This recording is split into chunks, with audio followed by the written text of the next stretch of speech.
الحمد لله نحمده ونستعينه ونستغفره ونؤمن به ونتوكل عليه ونعوذ بالله من شرور أنفسنا ومن سيئات أعمالنا من يهده الله فلا مضل له ومن يضلله فلا هادي له ونشهد أن لا إله إلا الله وحده لا شريك له ونشهد أن سيدنا وسندنا ونبينا ومولانا محمدا عبده ورسوله صلى الله تعالى عليه وعلى آله وصحبه وبارك وسلم تسليما كثيرا. أما بعد فأعوذ بالله من الشيطان الرجيم. بسم الله الرحمن الرحيم. إن الله وملائكته يصلون على النبي يا أيها الذين آمنوا صلوا عليه وسلموا تسليما.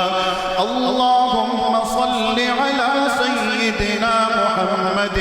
وعلى آل سيدنا محمد بعدد من صلى وصام وصل كذلك على جميع الأنبياء والمرسلين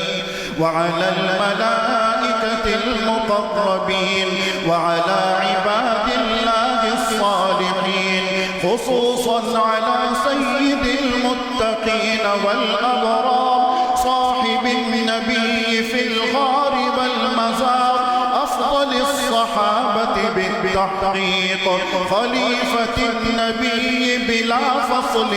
إمامنا أبي بكر الصديق رضي الله تعالى عنه وعلى الناطق بالصواب والعادل بالكتاب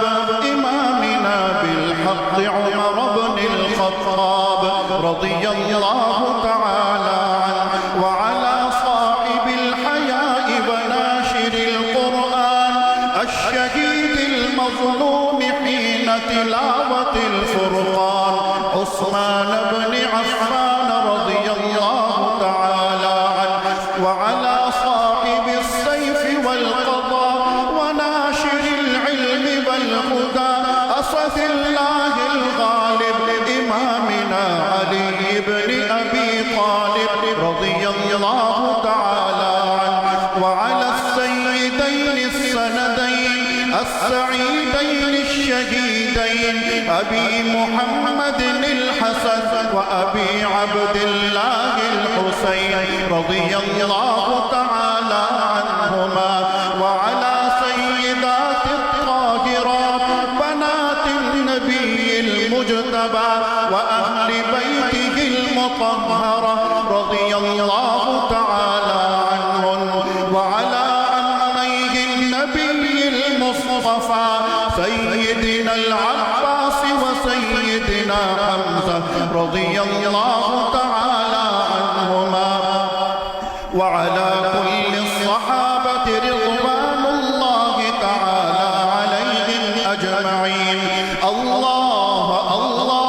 في أصحابي لا تتخذوهم من بعدي غرضا فمن أحبهم فبحبي أحبهم ومن أبغضهم فببغضي أبغضهم وخير أمتي قرني ثم الذين يلونهم ثم الذين يلونهم تعادلوا عباد الله رحمكم الله. إن الله يأمر بالعدل والإحسان وإيتاء